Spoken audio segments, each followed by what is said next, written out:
Hey, what's up, guys? I'm Jesse with Carolina Whitetails, and I appreciate you checking this video out. I'm sad to say that hunting season is over here in North Carolina, but that's not going to stop us from talking about hunting with different hunters from across the country. My guest tonight is from way out in Wyoming, where I know there's so many different types of game to hunt, from elk, whitetail, bear, and much more. And I look forward to talking with him about that. He has a YouTube channel called Bullets for Bucks. My guest is Stephen Breznau. Stephen, how's it going, man? It's going pretty good. Thank you for having me on the show. I really appreciate it. It's great meeting you, and hopefully I can bring some value to your content. I do live in Wyoming. My YouTube channel is Bullets for Bucks. It's all one word with the number 4 instead of the word 4. Some people get that confused. I also have a Facebook page, Instagram, things of that nature. Do guns, optics reviews, and hunting content, basically a little bit of fishing content every once in a while as well. Cool, man. Well, like I said, our whitetail season just ended or just went out here. Are you still hunting where you're at, or is the seasons went out there? So the season, there's certain, Wyoming's broken up into a bunch of hunt units, unlike some states. So it's all different units, and each unit kind of has a specific season. They kind of tend to be the same, but there are differences. I think there's a couple units possibly open in the state, maybe for cow, elk, or deer still, but not anything that I hunt. And for the most part, our seasons are over, except for small game and some varmint hunting. I believe there's some fur bearer. A lot of fur bearers do trapping and hunting this time of year. Our mountain lion season ended, but I think it's because its season is still on, but the quota was filled. So it runs off of a quota once a certain number. Same with like our bear. So bear might end, a month before it's supposed to, if the female mortality limit's been reached. I got you. Well, tell us about your season and some of the successful hunts you had. Yeah, so I guess I'll go through the 2021 season. I started off actually hunting turkeys in the spring and had pretty good luck.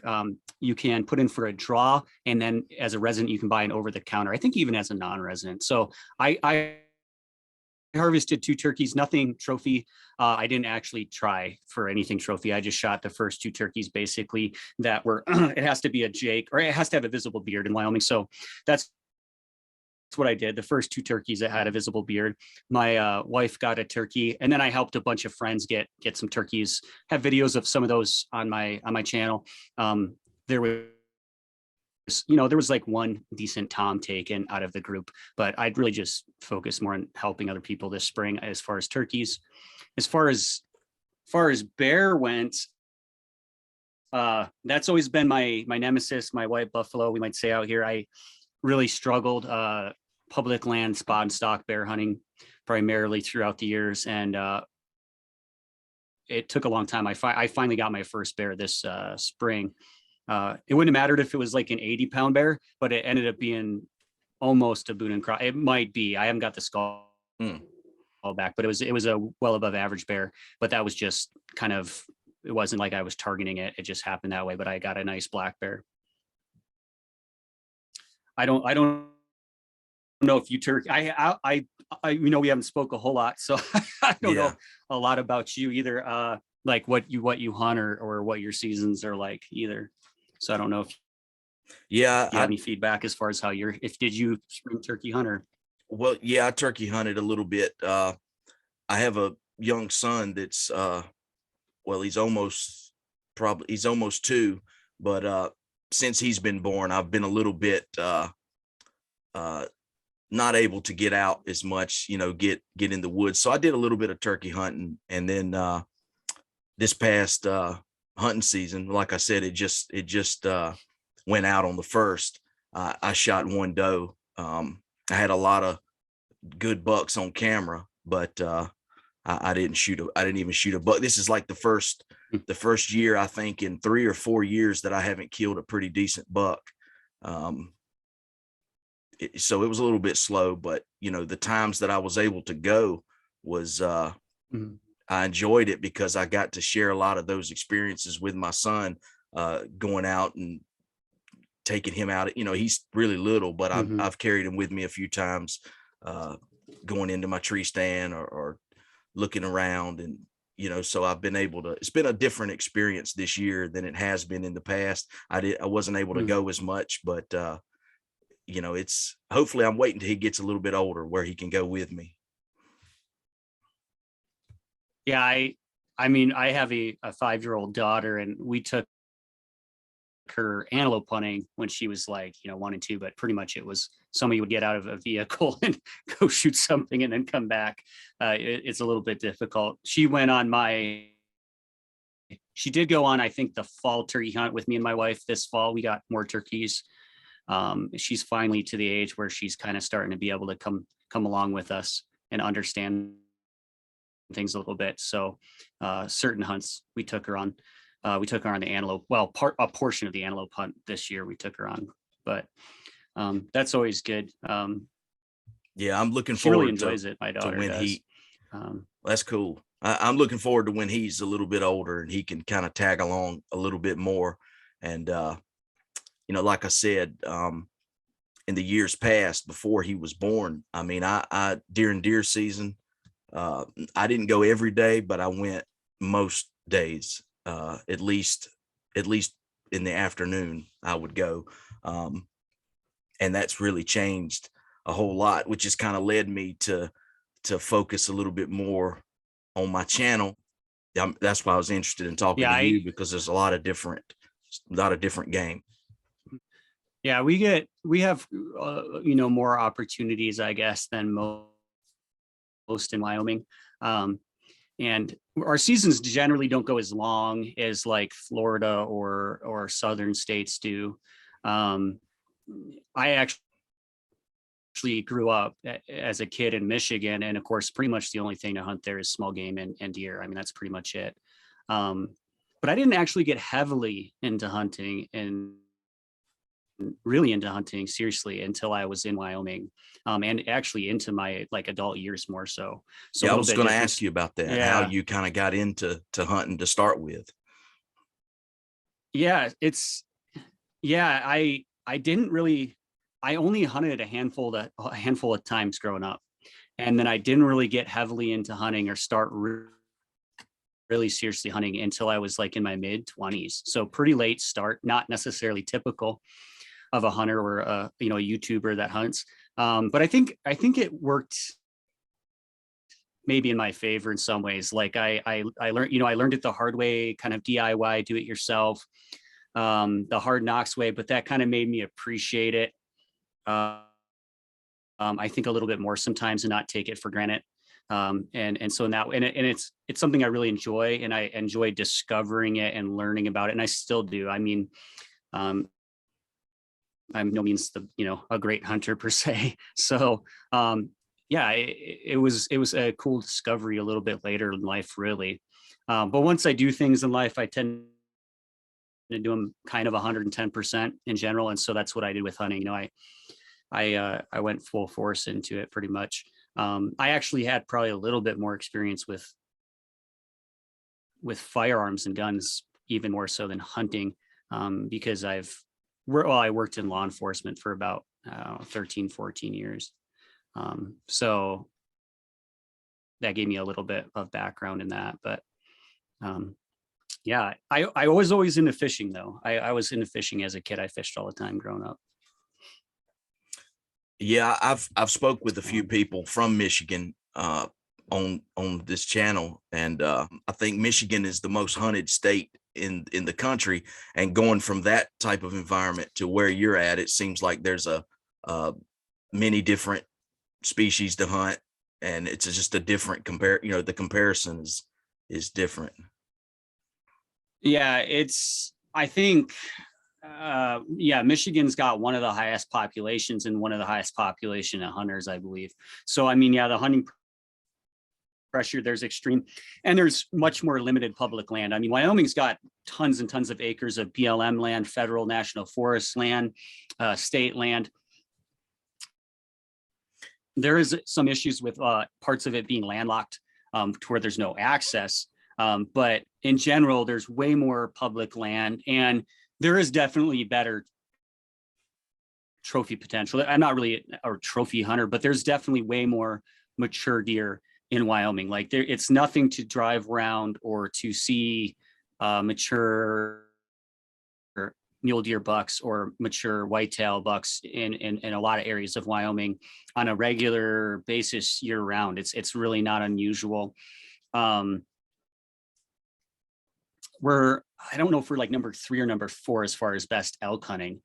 I think Colorado's been number 1 for a long time as far as just getting an elk,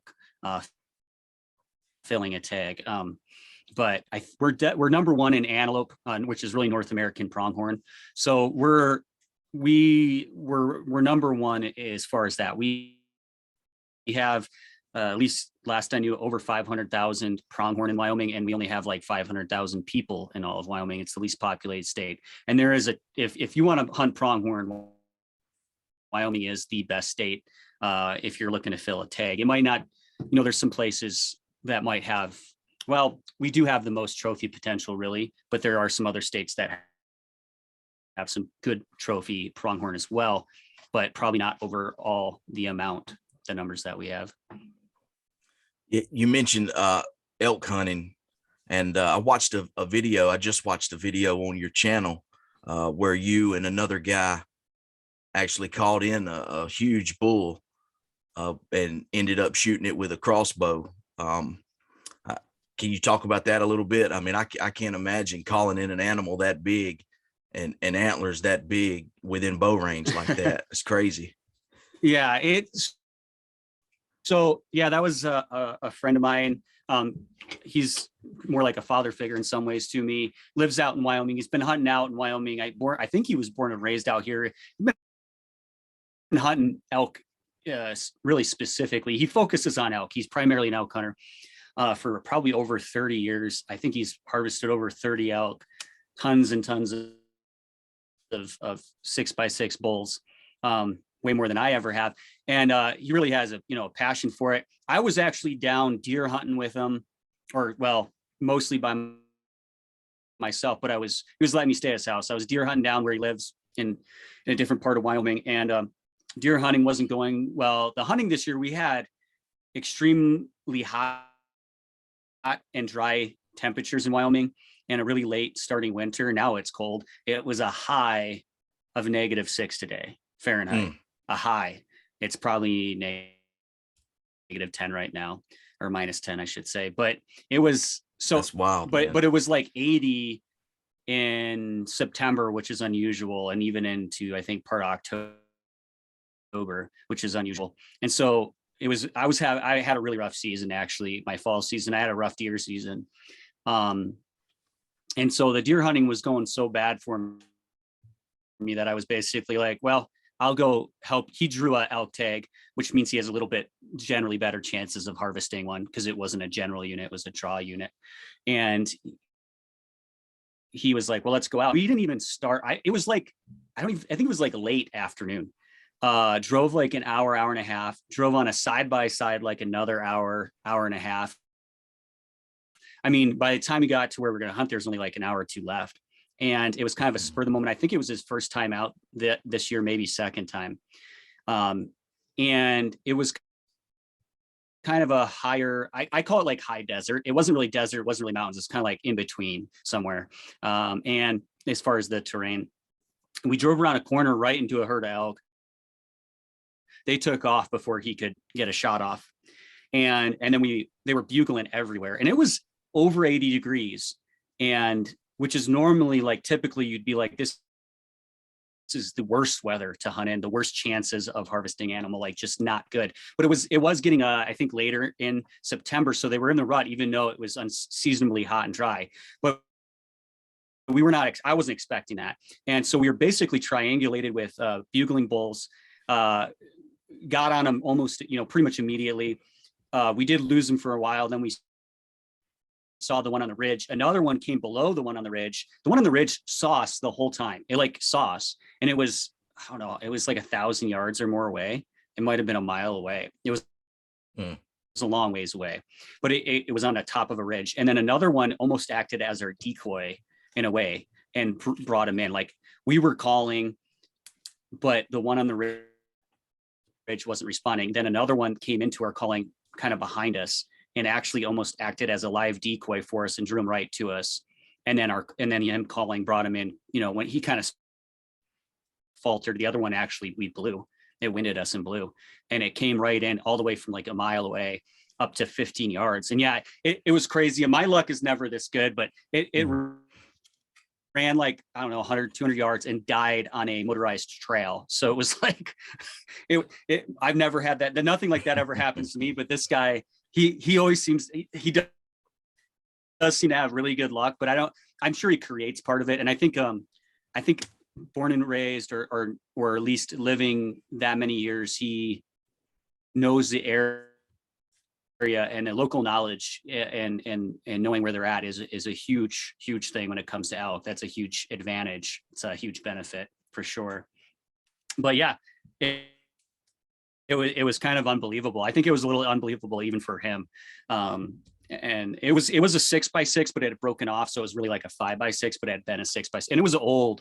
I don't know how old, but the skin was really tough on it. It was definitely a warrior. It was an old, mature elk. So it was a good time. And it was really actually a pretty, like, that's about as easy as an elk hunt can get. So, and it was public land, but. That's awesome, man. You said it ran towards the road that y'all had drove in on. Yeah. How long did it take you to get it and, out of there? So butchering took us a while. I mean, it kind of depends on the person and how much energy. I've skinned and quartered an elk by myself in an hour or less, but then again, sometimes it takes 3 hours. So it kind of just depends. I think it took us a couple hours, maybe an hour and a half, but it was dark. So we were doing it in the dark, skinned and quartered it, or I think we just quartered it. We skinned a part of it, and then put it on his, but we were able to literally put it directly onto his side-by-side. Didn't have to pack any of it. And packing an elk is a huge chore. It's a big job. So that saved us a ton of time. It wasn't that late when we got on the side-by-side, but we had almost 3 hours, I think, of motorized travel to get back home. So it was still probably, I don't know, 1 o'clock in the morning, some 12 a.m., 1 o'clock probably, or something like that by the time we got back. But so if you have to pack one out, if you have to pack one out, I mean, I imagine you could be there all night long. You could. I've been stuck in, snow drifts and blizzards till like 2 or 3 a.m. and then gotten out, at like, 3 a.m. or something to get back to camp. Solo hunting, I've been out till like 1 a.m., maybe a little bit later. I think that, generally what people out here do is we generally use the gutless method, is what they call it. You kind of skin and quarter the quarters off, or cut the quarters off the back straps, the tenderloin and things like that. Then you hang them up or put them in bag, and then you just take what you can, like if you have a group of people, obviously you can take more in one trip. Sometimes you might be like 5 miles in though. So you basically just take what you physically feel like you should, is safe to take or whatever. And then you sometimes it's over a course of days that you just make like, so many trips per day to get the rest of it out. I know a rear quarter on a mature bull, I'm trying to remember the numbers, but it could be, it's a lot of weight. I mean, like one rear quarter is like, a whole whitetail or something in weight. It's not like easy task. Right. And then some people will debone the meat in the, take it off the bone in the field. I've done that a couple of times, and a couple of times I haven't. If you debone it, it kind of turns more to jello. It's a little harder to it flops around on you in your pack, but it kind of just depends on the situation. It's a lot. If solo hunting, it's kind of crazy. A lot of people, they'll buddy up with somebody to elk hunt. But I think I've killed almost all but one of my elk solo, I think. So you wasn't able to shoot one this past season? Yeah, don't I have videos coming out Yeah, I seen where you Yeah, no, have I wasn't. some Yeah, I have a coming. bunch of videos. I have a bunch of videos coming out, and spoiler alert, they were all unsuccessful. And it was the first year in 7 years I haven't gotten elk.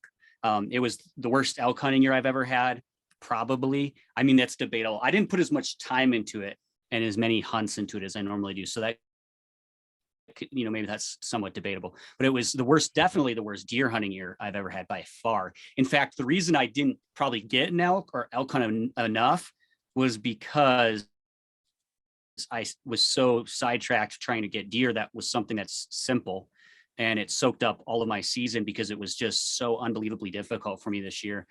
Just high or hot, dry drought conditions, and then CWD, the one hunt unit I was hunting, CWD. I kind of underestimated it. I didn't think it was a big deal where I was at, and it decimated the mule deer population in a unit I drew. So, and that wasn't something I expected.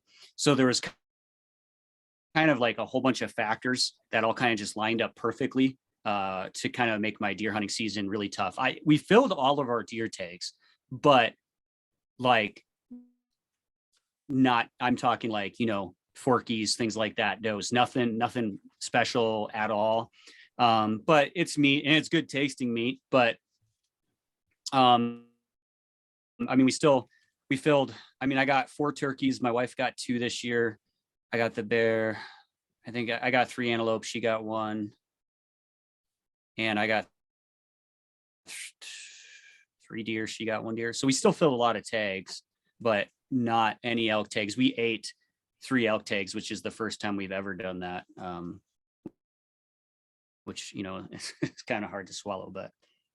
Yeah, I've talked to a lot of different people from across the country, and it seems like this past season has been pretty tough in general. I don't know why that, or just coincidence or what, I don't know, but a lot of people have said that, and it was the same here too. It was a little bit difficult.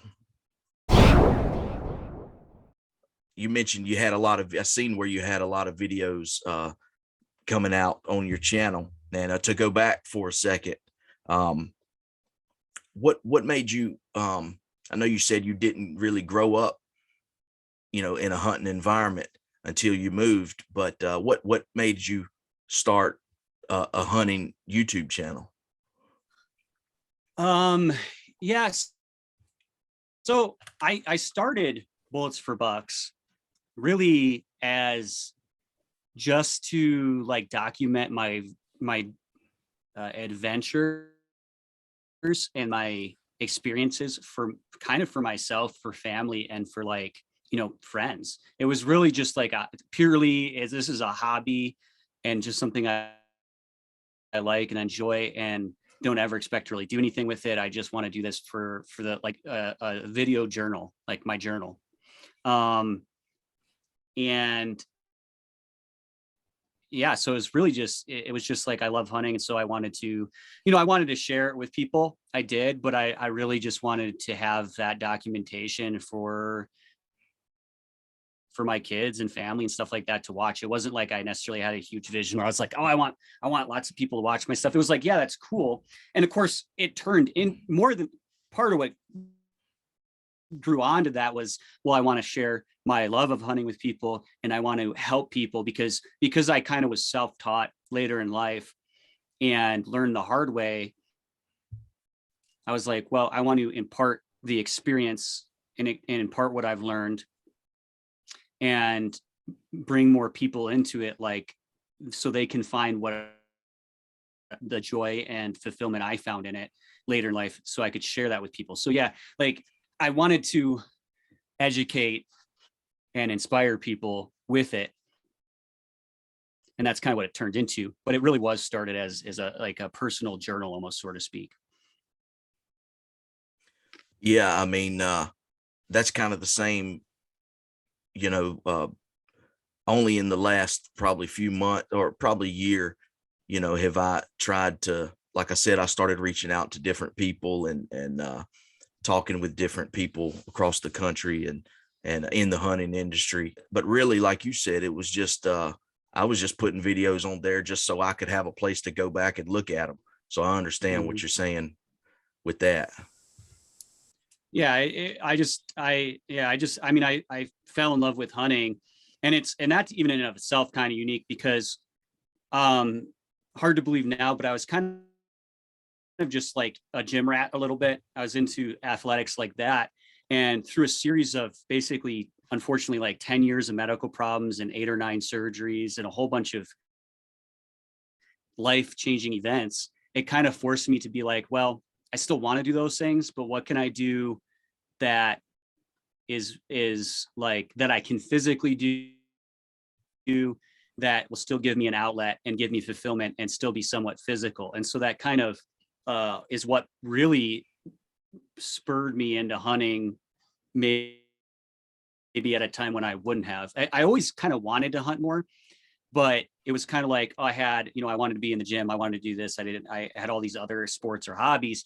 And then and those things were kind of put on hold, so to speak, it was like, well, I have to do something or I'm going to go crazy. And so it was like, well, what's the perfect thing that I can still do while I was recover. I had shoulder and elbow surgery. It's like, what can I do that kind of fits that and still gives me fulfillment? And that's where hunting came in. And then of course, once I started hunting, then I, just fell in love with it and it became a huge passion of mine. Yeah, you mentioned being in the gym. From the looks of your videos, I mean, you gotta be in some, decent shape to move across that terrain and those mountains. Yeah, I mean, uh, the better shape you're in, which I'm not, but the better you're in shape, the more you can kind of sometimes create opportunity when it comes, especially to public land hunting, which is, I'm not against private land hunting, but like primarily what I've done is public land hunting. Especially elk hunting on public land, it can be extremely physically demanding. Yeah, you can be at high elevations in rough mountain terrain. The hunts can go on for days, and so definitely the better shape you're in, the better it is for you. The better you can capitalize on that opportunity, the better you might be able to create, so to speak, an opportunity to harvest an animal, and the more energy you'll have, for sure. Of course, there's a mental like aspect to that because you can. I don't want to say this, but like you could have somebody, from maybe New York City who's in really good shape, but mentally they might not be prepared for the endurance of it, so to speak, or the conditions Right. like the snow or the blizzards or different things that can be thrown at you. Sometimes, like I think I forget who quoted it, but and I won't say the quote, but it's part of hunting is like if you can learn to be like happy uncomfortable, or you can learn to deal with being uncomfortable, you can be more successful, right? Because you might have to sit for hours, you might have to hike for hours in like snow, or you might have to be soaking wet. And so you can mentally learn to be comfortable even in an uncomfortable situation and remain calm. That can really help you. Yeah, that makes sense. So so you're not hunting any private land. You mostly just hunt public public I land. I am now. So I mean, part of the reason is like I moved to Wyoming like 11 years ago, and so it's like I didn't have connections to hunt private land. So that's partly just situationally. It's like I didn't have the opportunity, so I went to public land. And public land, I mean, there's a ton of public land in Wyoming, so it's not like uncommon to hunt on public land here. Right. I did hunt turkeys on private this year and some public, but I hunted mostly on private. And I did hunt some whitetails on private this year. I did a fair amount of public land hunting still, definitely more than private land. So I still hunt definitely way more public land. And my passion is, I'm a advocate of public lands for sure, and the freedoms they give us. But the difference, like, I don't want to come off on like if you like, let's say you have a ranch that really manages their property well. It's not high fence, but just manages their property well. You might be able to go out and get an elk on the first day. You might not, but you might be able to go out.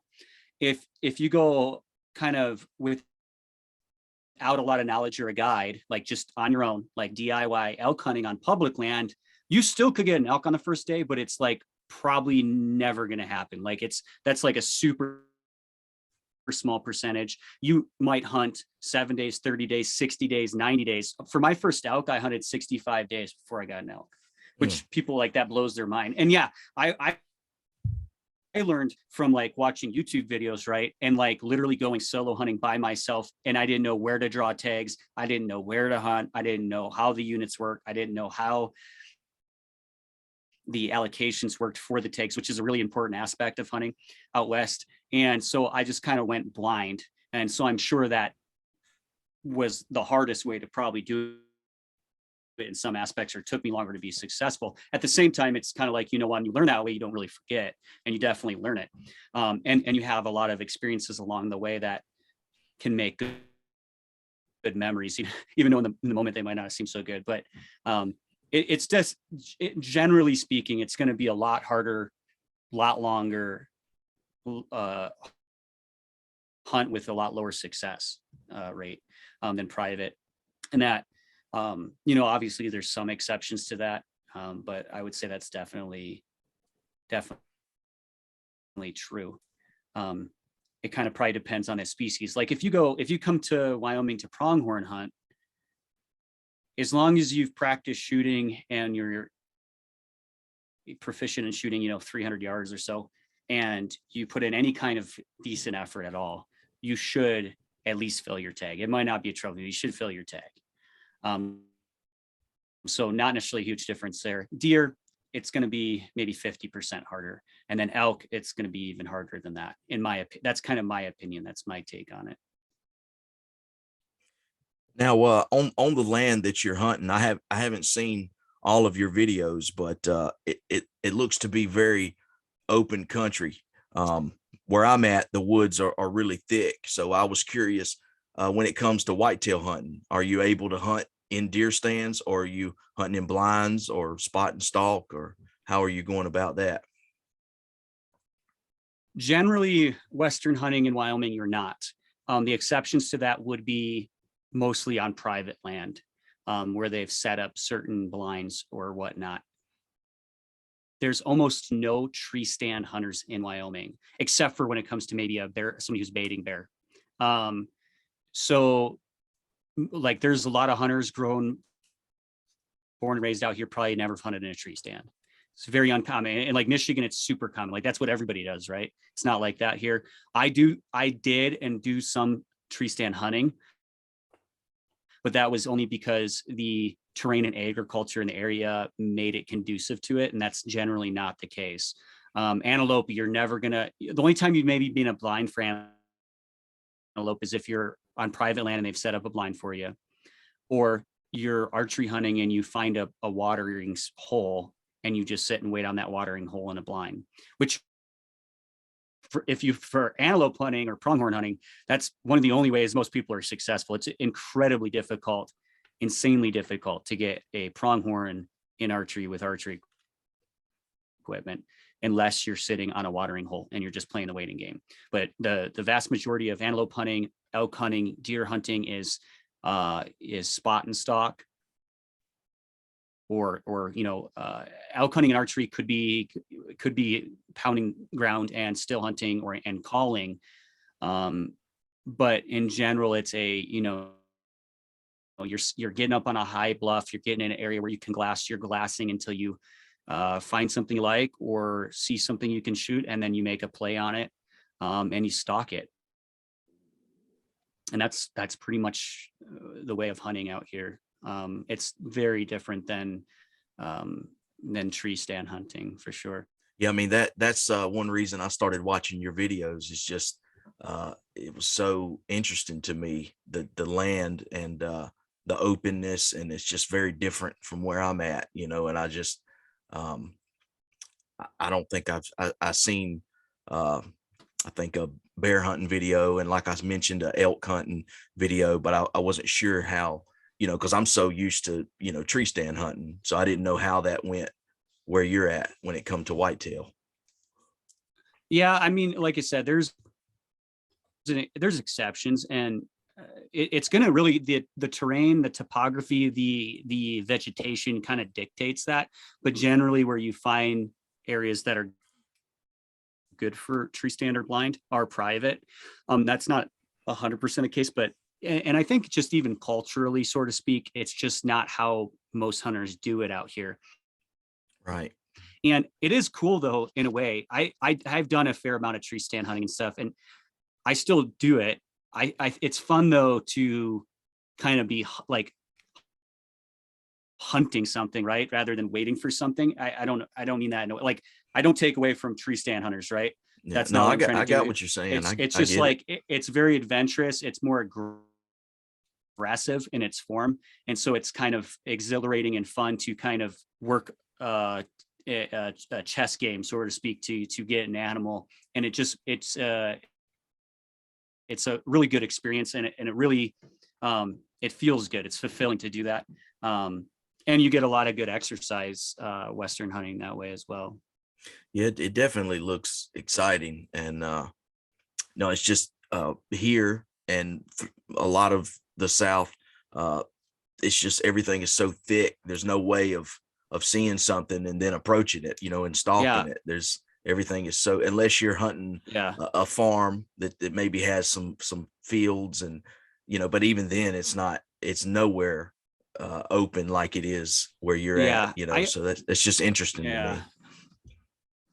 Yeah. It would definitely be difficult in Michigan or Florida or areas like that. I did do it on a hog in Florida. I started off in a tree stand, and then it was getting near the end of the day, and I gave up on the tree stand, and I was able to kind of luckily still hunt and get on a hog. But yeah, it's definitely not, you're not taking, those 300-yard shots or whatever. You Yeah. definitely want to let your glass, in other words, your binos or your spotting scope, do the like walking for you, is what they say. Use your eyes rather than when you can, rather than your legs, because if not, it's just, you could, it's endless basically. Yeah. You mentioned Florida, and another cool video that I watched on your channel was you had went, I think, down to Florida to hunt alligator. Can you talk about that a little bit? I thought that was pretty interesting. A guy from Wyoming going to Florida to hunt alligators. Yeah, that was an interesting adventure. I actually have in-laws in Florida, but that's not who I went with.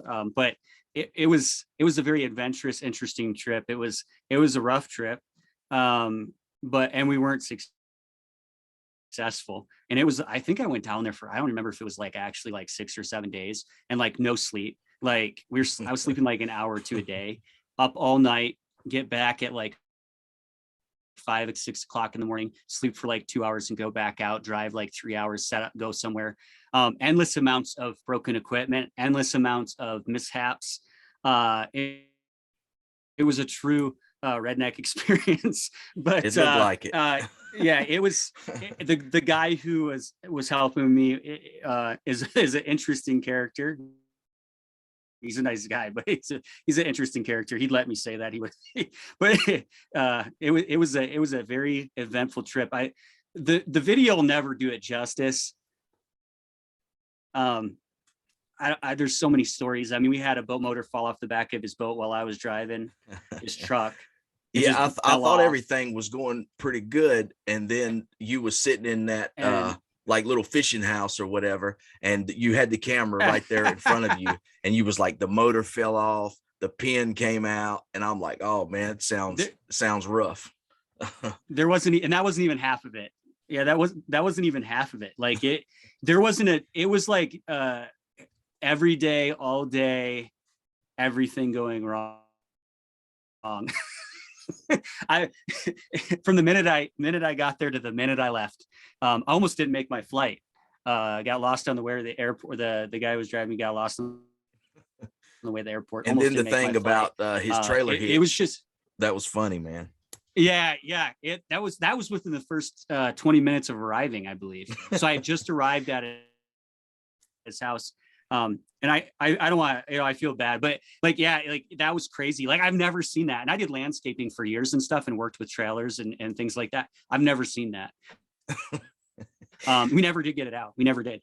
I've never seen, like, yeah, that's insanity. Making the shear pin for his trolling motor out of the fire extinguisher pin that was in the boat. Trying to JB weld together his motor when it fell off the back of his truck. He almost sank the boat. He actually sank the boat a week after I left. It was a crazy experience. I kind of knew what I was getting into, and I've been in a lot of situations in life, so it wasn't something I couldn't handle. It was just a long week. But I might go back down. Yeah, I wanted to see if you thought about going back and trying it again. Yeah, he's dying to have me back down there. He does have a friend, and his friends offered to take me as well. And his friend is a professional alligator hunter with a really nice boat and a really nice setup. And he's actually like a nuisance alligator hunter, so he can hunt them all year. And he's definitely very well equipped and knows what he's doing. And then I have another friend down there. I should say like internet acquaintance, right? A friend through a friend type thing, who also wants to go fishing and hog hunting. So what I'm going to try and do this year, if everything pans out, I'm going to try to do a hog hunt, a fishing, like a lot of fishing, because I liked fishing before I liked hunting, and I've never really experienced good saltwater fishing because it just never works out. Like I can be down there for 2 weeks in Florida and it won't happen. Like I don't know what it is. So I got to get that in. It's driving me crazy. It's been driving me crazy since I was a kid. So I'm going to try and do some, like a whole day or two, maybe 3 days of fishing, a couple days of hog hunting, maybe even some other hunting, depending on the time of year, and then try to do gator hunting again. But I'm going to try and break it up so that, like, if one isn't successful, it's not like a flight down there in 7 days or 8 days where there's not a lot of return right. for what you do, So that's hopefully in the works. I might also be there's debate that I might be taking a cross country, like deer tour trip, so to speak, like some of these other guys do, where I like travel through, I don't know, 4 or 5 different states and hunt. That's something that's an idea for this fall, but I don't know for sure yet if it's going to happen. Well, man, before we finish up, can you tell people where they can follow you on social media and check you out, check the videos out? Yeah.